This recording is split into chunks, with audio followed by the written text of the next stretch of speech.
ഈശോമിശിഹായ്ക്ക് സ്തുതിയായിരിക്കട്ടെ.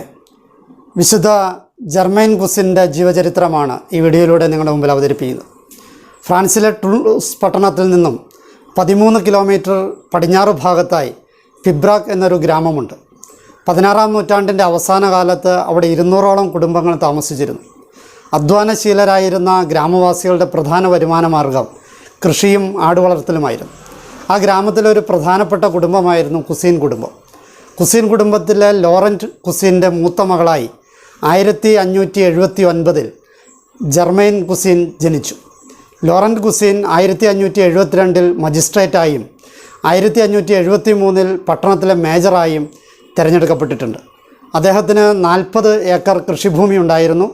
അടുത്തുള്ള ബുക്കോൺ വനത്തിൽ നിന്നും തടികൾ വെട്ടി വിൽക്കാനുള്ള ലൈസൻസും അദ്ദേഹത്തിനുണ്ടായിരുന്നു. വേദനകളുടെ ശയ്യയിലേക്കാണ് ജർമൈൻ ജനിച്ചു വീണത്. അവളുടെ വലതു കൈ ശോഷിച്ചതും ഭാഗികമായി തളർന്നതുമായിരുന്നു. കണ്ഠമാല എന്ന രോഗം അവളെ ബാധിച്ചിരുന്നു. മുത്തുമാലകൾ പോലെ കഴുത്തിന് ചുറ്റും വ്രണങ്ങളുണ്ടാവുകയും അവ പൊട്ടിയൊലിക്കുകയും ചെയ്തിരുന്നു. ഈ അസുഖം അവളുടെ മരണം വരെ അലട്ടിയിരുന്നു. ശാരീരികമായി ദുർബലയായിരുന്ന അവൾക്ക് പലതരം രോഗങ്ങളും ബാധിക്കുമായിരുന്നു. ജർമൈൻ്റെ അമ്മ നല്ല ഭക്തിയുള്ള സ്ത്രീയായിരുന്നു. 3-ാം വയസ്സിൽ ജർമൈൻ്റെ അമ്മ മരണമടഞ്ഞു. പിന്നീട് അവളെ വളർത്തിയത് പിതാവിൻ്റെ സഹോദരിയായിരുന്നു. അധികം വൈകാതെ ഹോർട്ടൻസ് എന്ന സ്ത്രീയെ പിതാവ് പുനർവിവാഹം ചെയ്തു. പിതാവിൻ്റെ പുനർവിവാഹ ശേഷം ജർമൈനെ ആൻറ്റിയുടെ വീട്ടിൽ നിന്നും പിതാവിൻ്റെ വീട്ടിലേക്ക് കൊണ്ടുവന്നു. അതോടെ അവളുടെ ജീവിതം ദുരിതങ്ങളുടെ വിളഭൂമിയായിട്ട് മാറി. രോഗങ്ങൾ കാരണം ജർമൈനെ സ്കൂളിൽ അയച്ചില്ല. ജോലി സംബന്ധമായി സ്ഥലം മാറ്റം കിട്ടിയപ്പോൾ പിതാവ് ദൂരെ ഒരു സ്ഥലത്തേക്ക് താമസം ആരംഭിച്ചു. അതോടെ രണ്ടാനമ്മ ജർമൈനെ തൊഴുത്തിൽ താമസിപ്പിക്കാൻ പറഞ്ഞു വിട്ടു. വെറും 6 വയസ്സ് മാത്രം പ്രായമുള്ളപ്പോൾ ജർമൈനെ രണ്ടാനമ്മ വീട്ടിൽ നിന്ന് പുറത്താക്കി. അവളുടെ രോഗം തൻ്റെ കുഞ്ഞുങ്ങൾക്കും പകർന്നേക്കാം എന്നായിരുന്നു അതിന് കാരണം പറഞ്ഞത്. വീട്ടിൽ കയറുവാൻ അവൾക്ക് അനുവാദമുണ്ടായിരുന്നില്ല. രണ്ടാനമ്മ പ്രസവിച്ച മക്കളോട് സംസാരിക്കാനും അനുവാദമില്ല. ഭാര്യയുടെ പ്രേരണയ്ക്ക് വംശമതനായ പിതാവ് അവളെ ആടുകളെ മേയ്ക്കാൻ വേണ്ടി പറഞ്ഞയച്ചു. ആ ജോലി പ്രഭാതം മുതൽ അസ്തമയം വരെ അവൾ ചെയ്തിരുന്നു. രാത്രി മുഴുവൻ തൊഴുത്തിൻ്റെ ഒരു കോണിൽ കഴിച്ചുകൂട്ടിയാണ് അവളുടെ ജീവിതം മുന്നോട്ട് കൊണ്ടുപോയത്. അതികഠിനമായ ശൈത്യത്തിലും അത്യുഗ്രമായ വേനൽക്കാലത്തും ആടുകളെ മേയിച്ചുകൊണ്ട് അവൾ വയലിലൂടെ നടന്നു.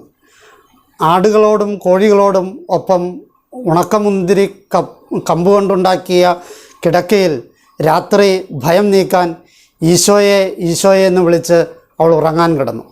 നിസ്സാര കാര്യങ്ങൾക്ക് പോലും രണ്ടാനമ്മ മർദ്ദിക്കുമായിരുന്നു. അടിയേറ്റ് പലതവണ ബോധരഹിതയായിട്ടുണ്ട്. ചില സന്ദർഭങ്ങളിൽ തിളച്ച വെള്ളം രണ്ടാനമ്മ അവളുടെ മേൽ ഒഴിക്കുമായിരുന്നു. വീട്ടുകാരാൽ ഒറ്റപ്പെട്ട ജർമൈൻ ഏകാന്തതയ്ക്ക് പകരം ദൈവത്തിൽ ഒരു സുഹൃത്തിനെ കണ്ടെത്തി. അവൾക്ക് ഒരു ദൈവശാസ്ത്രവും അറിയില്ലായിരുന്നു.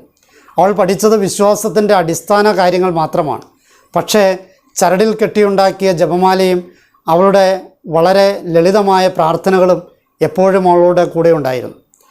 അവൾ പ്രാർത്ഥിച്ചു, പ്രിയ ദൈവമേ, എനിക്കധികം വിശക്കുകയോ അധികം ദാഹിക്കുകയോ ചെയ്യരുത്. കാരണം ഭക്ഷണവും വെള്ളവുമൊക്കെ കുറവാണ്. എൻ്റെ അമ്മയെ പ്രസാദിപ്പിക്കാൻ എന്നെ സഹായിക്കണമേ. ദൈവമേ, നിന്നെയും വിശുദ്ധരെയും പ്രസാദിപ്പിക്കാൻ എന്നെ സഹായിക്കണമേ. ഈ ലളിതമായ പ്രാർത്ഥനകളും വിശ്വാസങ്ങളും ഒക്കെ അഗാധമായ വിശുദ്ധിയും ദൈവത്തിലുള്ള ആഴമായ വിശ്വാസവും അവളിൽ വളർത്തി. ആദ്യ കുർബാന സ്വീകരണത്തിന് ശേഷം മുടങ്ങാതെ ദിവ്യബലി അവൾ പങ്കെടുക്കുമായിരുന്നു. ആടുകളെ മേച്ചിരുന്ന വയലിനടുത്ത് സ്ഥിതി ചെയ്തിരുന്ന ഒരു കപ്പവളയിൽ സാധിക്കുമ്പോഴെല്ലാം അവൾ ദിവ്യബലിയിൽ പങ്കെടുക്കുമായിരുന്നു. കുർബാനയുടെ മണി മുഴങ്ങുമ്പോൾ ആടുകളെ മേയ്ക്കുകയാണെങ്കിൽ ഇടയവടി മണ്ണിൽ കുത്തി നിർത്തി പ്രാർത്ഥിച്ചുകൊണ്ട് അവൾ പള്ളിയിലേക്ക് പോകും.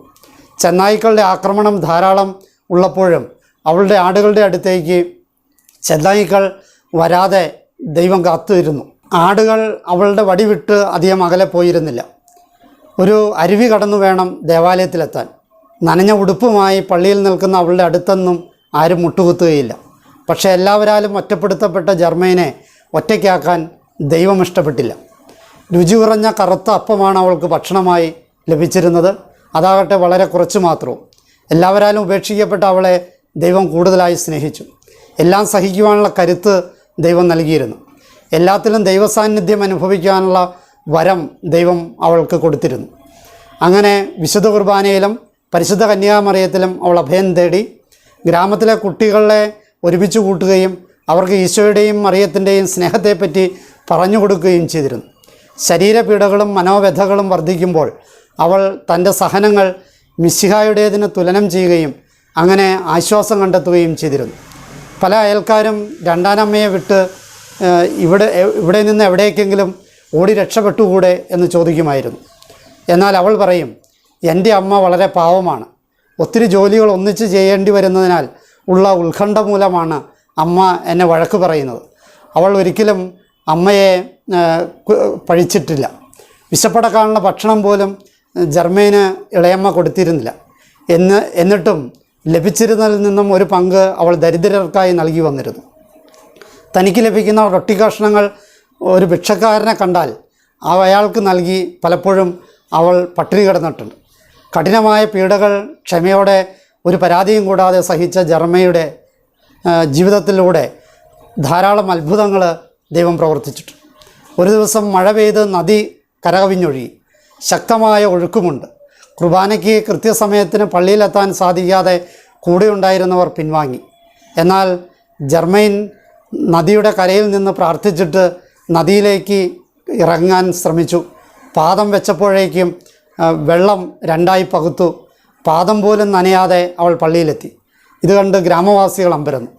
ഒരിക്കൽ 2 ഗ്രാമീണർ രാത്രി ജർമ്മൈൻ കിടക്കുന്ന തൊഴുത്തിനടുത്തുകൂടെ കടന്നു പോകുമ്പോൾ തൊഴുത്തിൽ നിന്ന് ഒരു ദിവ്യപ്രകാശവും സംഗീതവും കേൾക്കാനിടയായി. സത്യമറിയാൻ തൊഴുത്തിലേക്ക് നോക്കി അവർ കണ്ടത് ജർമ്മൈൻ മാലാഹമാരോടൊപ്പം ആനന്ദ നൃത്തം ചവിട്ടുന്നതാണ്. അവൾ ദൈവത്തെ സ്തുതിക്കുന്നതാണ്. ഒരിക്കൽ പ്രാർത്ഥിച്ചു കൊണ്ടിരുന്നപ്പോൾ ജർമ്മൈന് ഒരു ദർശനമുണ്ടായി. നാളെ ഈശോ നിന്നെ സന്ദർശിക്കുമെന്ന്. അവൾക്ക് ഒത്തിരി സന്തോഷമായി. പക്ഷെ അവൾ ഓർത്തു, ഈശോ വരുമ്പോൾ എന്താണ് ഞാൻ ഈശോയ്ക്ക് കൊടുക്കുക?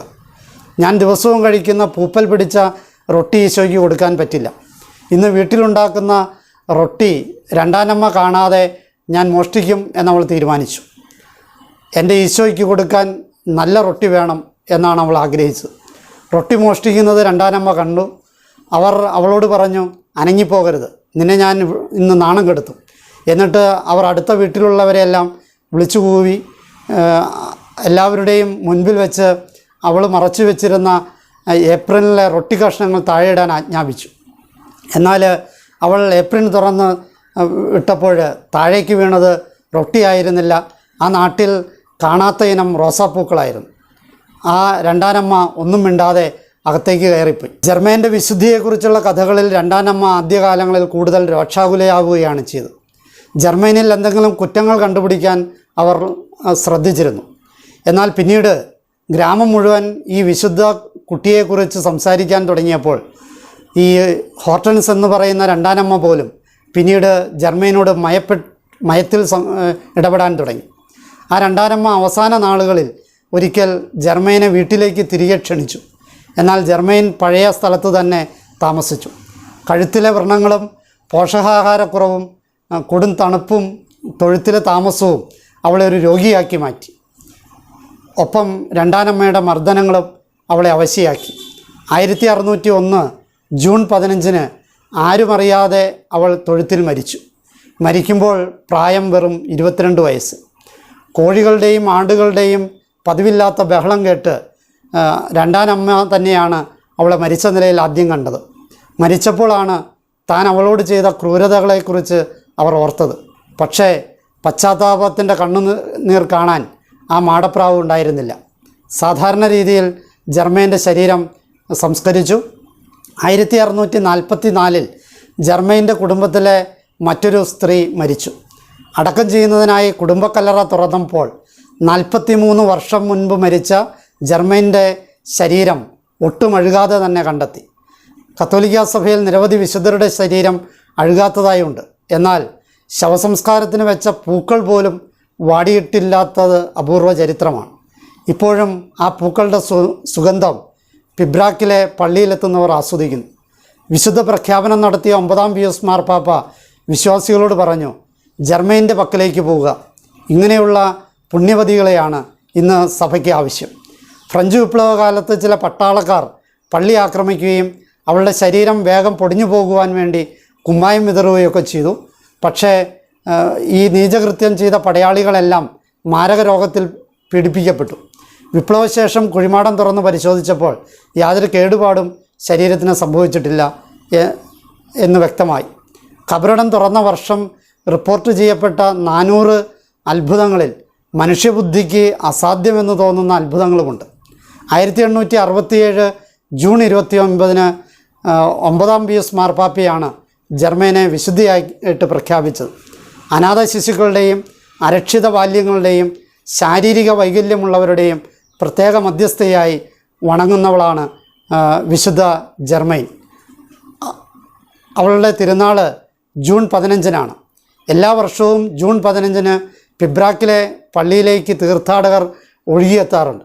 അവിടെയാണ് ഈ വിശുദ്ധയുടെ ഇപ്പോഴും നശിക്കാത്ത ശരീരം സൂക്ഷിച്ചിട്ടുള്ളത്. വിശുദ്ധയെപ്പോലെ നമുക്കും ജീവിതത്തിലുണ്ടാകുന്ന സഹനങ്ങൾ ദൈവത്തോട് ചേർത്ത് വെച്ചുകൊണ്ട് സ്വീകരിക്കാം. ദൈവം നമ്മെ അനുഗ്രഹിക്കട്ടെ. വിശുദ്ധ ജർമ്മൈൻ്റെ മാധ്യസ്ഥം നമ്മളോടൊപ്പം ഉണ്ടായിരിക്കട്ടെ. ഈശോ മിശിഹായ്ക്ക് സ്തുതിയായിരിക്കട്ടെ.